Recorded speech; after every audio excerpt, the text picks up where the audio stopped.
On connaît bien sûr les décharges sauvages constituées de carcasses de voitures. Il y en a dans presque tous les départements. Moins connus, les cimetières de camions qui restent parfois abandonnés pendant 4 ou 5 ans. Ces épaves, la plupart immatriculées en France, s'entassent illégalement, le plus souvent dans des zones industrielles.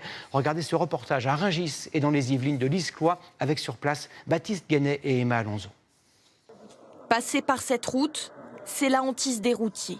Chaque fois, obligés de se faufiler entre les épaves, des poids lourds abandonnés tour à tour par des entreprises de transport depuis une dizaine d'années. À l'intérieur, ici, je crois que vous avez des pare-brises. 6 camions figés dans le décor de cette zone industrielle. Voilà, vous avez des pare-brises, des bidons, enfin c'est une vraie décharge à ciel ouvert, quoi. David travaille à quelques mètres.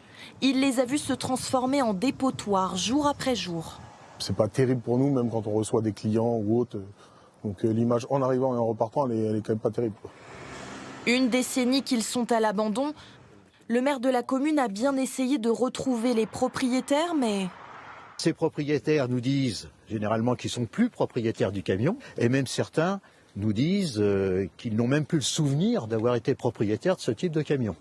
Alors le maire a envoyé 2 mises en demeure aux gestionnaires de cette zone d'activité avant de prendre une mesure radicale, solliciter un dépanneur.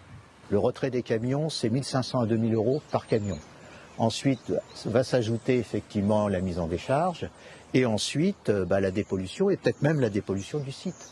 Donc on est bien au-delà de 12 000 euros. Facture payée entièrement par les copropriétaires qui ont accepté de collaborer avec la mairie. Rien qu'en région parisienne, nous avons recensé 2 sites différents touchés. Pourquoi ces entreprises de transport, chaque fois françaises, abandonnent-elles leurs camions? Ils sont souvent trop vieux ou trop abîmés pour rouler. Ça leur coûte tout simplement moins cher de le laisser à l'abandon que de le faire recycler, que de l'emmener dans une casse poids lourd. Dans le Val-de-Marne, ce cimetière d'une 50aine de camions est même devenu un lieu de pillage. Cabines de poids lourds désossées, portières et moteurs ont été arrachés. Ils servent, ils prennent les phares, radiateurs, tout ce qu'ils peuvent prendre en fait. C'est gratuit, c'est là. L'huile s'en échappe, des nuisibles s'y infiltrent et les nouveaux squelettes d'acier continuent de s'entasser. Ici, depuis 2 ans, le nombre d'épaves a augmenté de 50%.